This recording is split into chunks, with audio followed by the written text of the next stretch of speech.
Mr. Speaker, Sir, I rise to present the budget for the year 2019-20. The recent election which brought us to this august house today was charged with brimming hope and desire for a bright and stable new India. Like never before, India celebrated its democracy by coming out to vote in large numbers like never before. Voter turnout was the highest at 67.9%.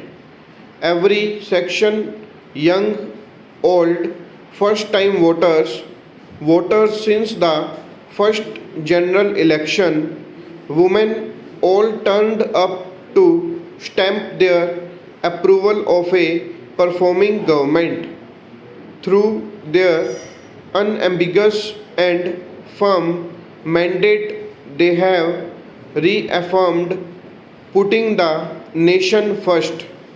The people of India have validated the two goals for our country's future, that of national society and economic growth.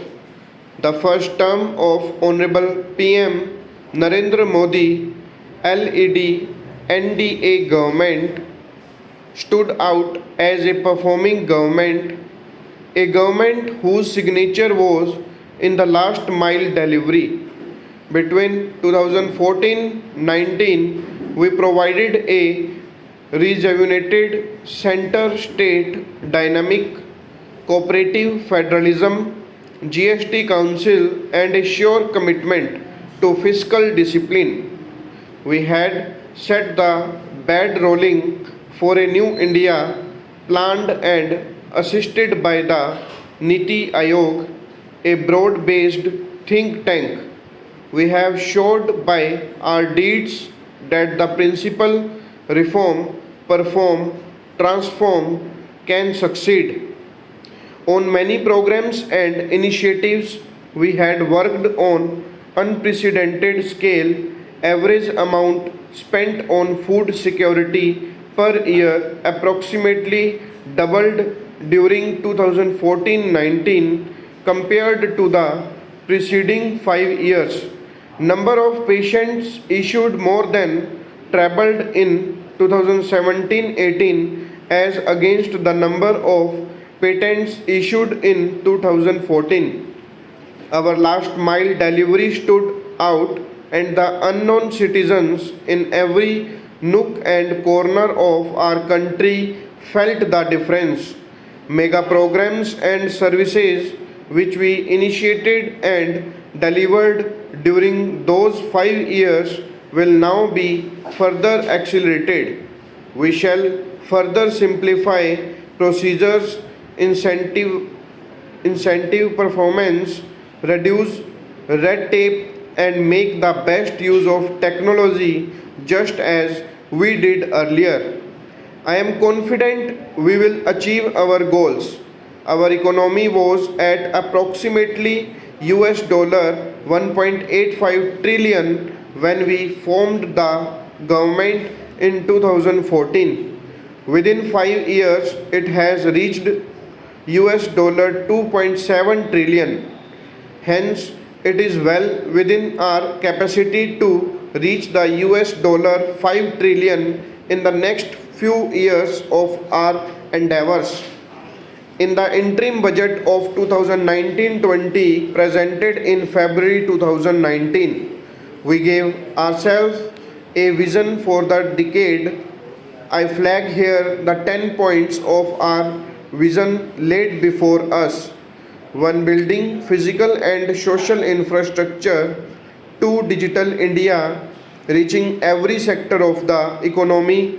3. Pollution free India with green Mother Earth and blue skies.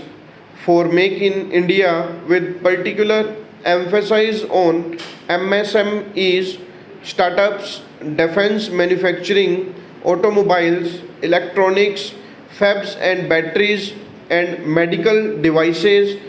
5.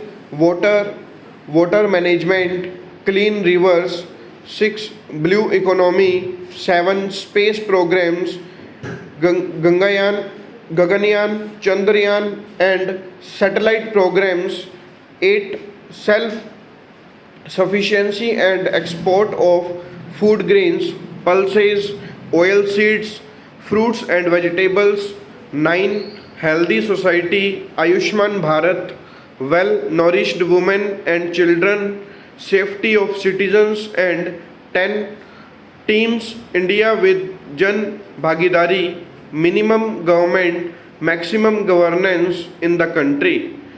With this vision set before us and with the mandate given by its people, we are determined to take India to that height that it richly deserves. I strongly believe that with the clear headed leadership of Honorable Prime Minister, we can achieve our goal.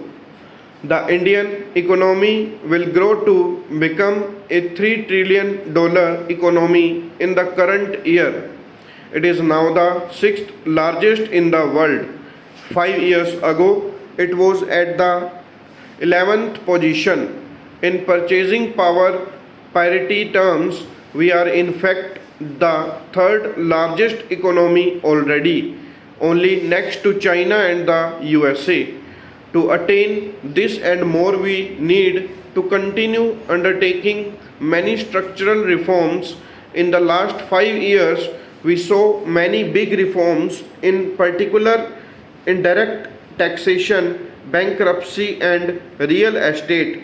While these reforms were happening here in the parliament, the common man's life was being changed through Mudra loans to help him do his business, and through several programs it was being ensured that her kitchen had become smokeless, his or her house got electricity connection, and women's dignity was respected with the provision of toilets in homes.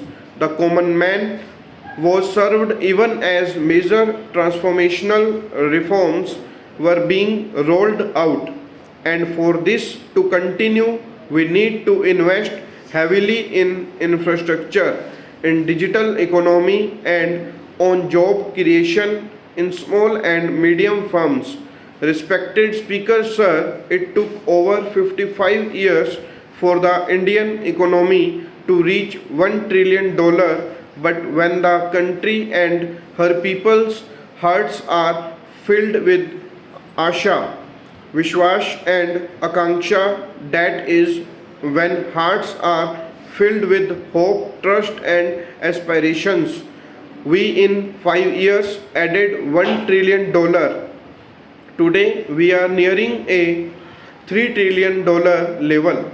So when we aspire to reach a $5 trillion level, many wonder. Stop.